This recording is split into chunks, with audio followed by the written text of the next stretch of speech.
예수님이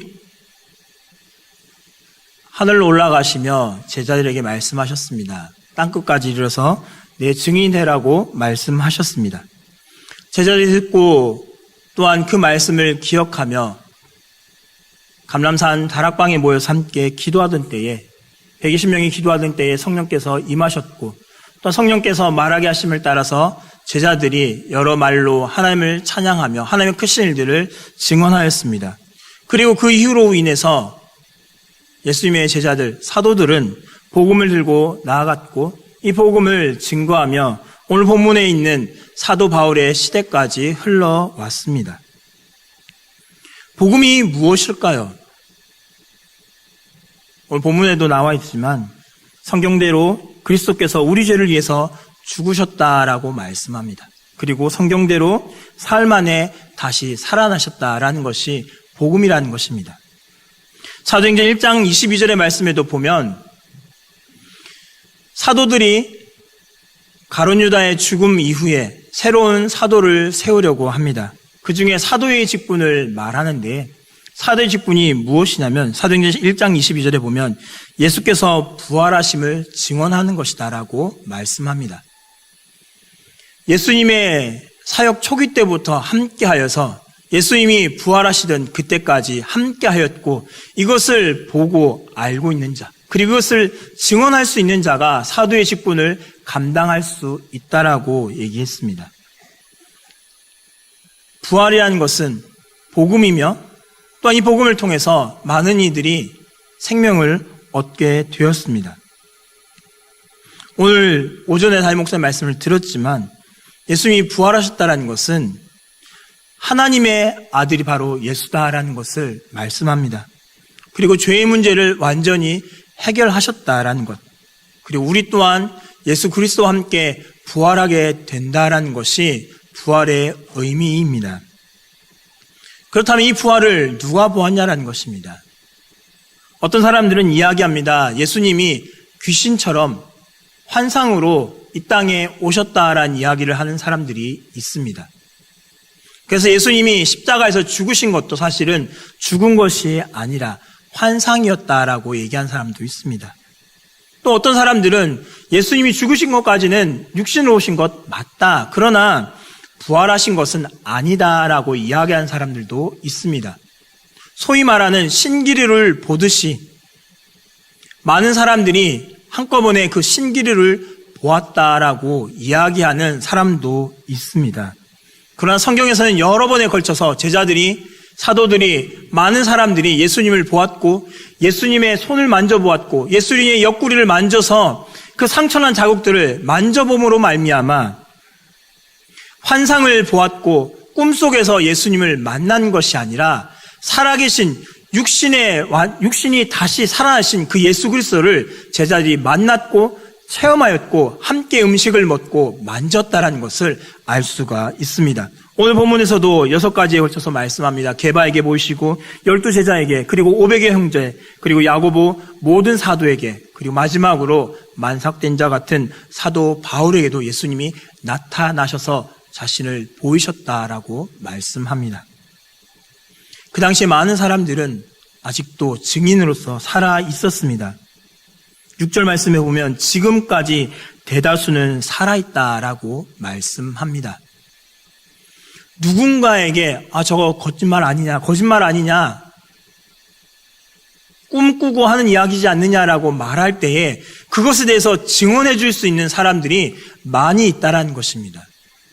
이 복음을 듣고서 많은 이들이 생명의 자리로 나왔습니다. 꿈 같은 이야기처럼 들리지만 그러나 이것은 꿈이 아니고 환상이 아니고 허무가 아니라 사실이었다라는 것입니다. 많은 사람들이 증언하였던 이 사실을 인하여서 많은 이들이 복음을 들었습니다. 복음을 듣고서 이들은 소망을 가졌습니다. 어려움 중에 환난 중에 있으면서도 이 복음을 들었던 이들은 복음의 부활의 희망을, 부활의 소망을 갖고 있기에 지금 이곳에서 죽지만, 지금 이곳에서는 비참하게 살아가지만, 그러나 하나님의 나라를 바라보며 그리스도와 함께 다시 부활할 것을 나는 바라보면서 살아간다라고 살아가고 있습니다. 여러분, 누군가가 여러분에게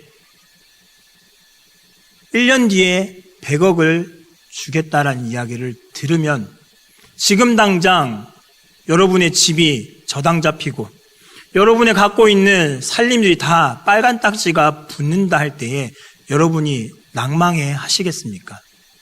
슬퍼하시겠습니까? 당장 내일 어떻게 먹고 살까 이 고민을 하시겠습니까? 1년 뒤에 어마어마한 재산을 주겠다고 하는 데에 지금 당장 사람들이 그래 네 망할 줄 알았다 이런 얘기를 한다 하더라도 그 이야기를 들으면서 정말로 마음에 슬퍼하시겠습니까? 얼마 안 있으면 엄청난 재물, 상상할 수 없는 그 재물이 나에게 오기 때문에 지금 당장 어떤 일이 일어나도 사람들이 나의 망한 것으로 인해서 수군거리며 비아냥거리며 그리고 사람들이 볼 때 참 불쌍하게 본다 할지라도 그것이 불쌍한 것이 아니지 않습니까? 우리에게는 부활의 소망이 있습니다.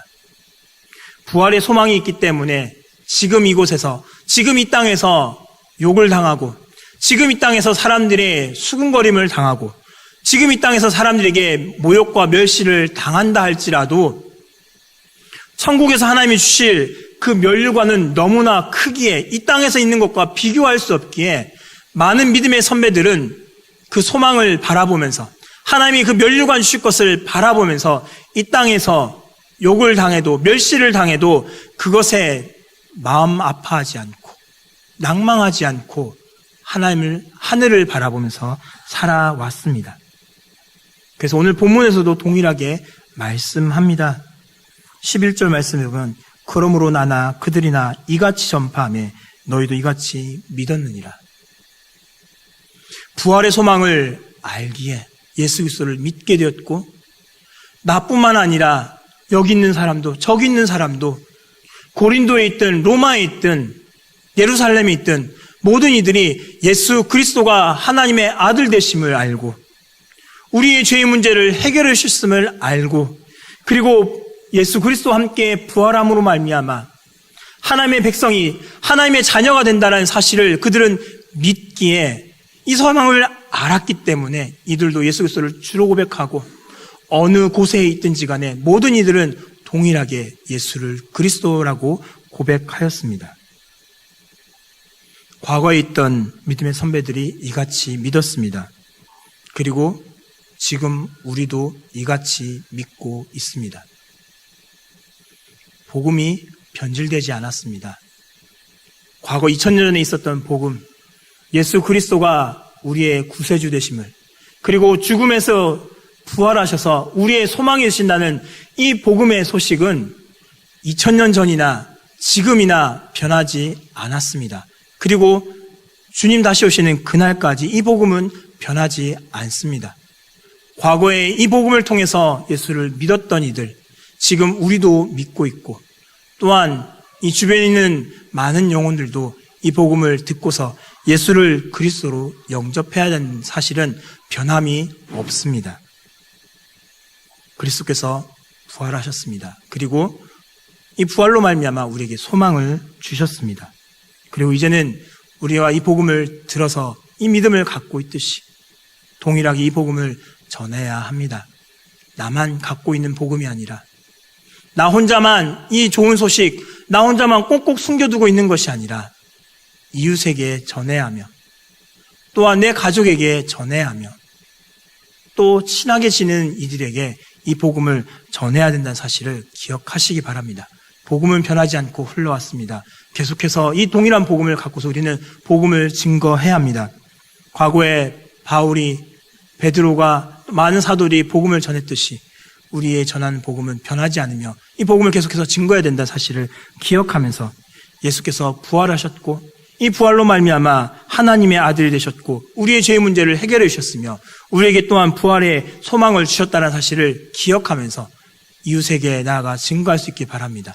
그리고 나 또한 이 소식을 계속해서 마음에 품고 내 소망을 하나님께 두며 온전히 살아감으로 말미암아 계속해서 나나 그들이나 이같이 전파하며 너희도 이같이 믿었니라는 이 말씀이 지금도 계속해서 흘러갈 수 있기를 간절히 바랍니다.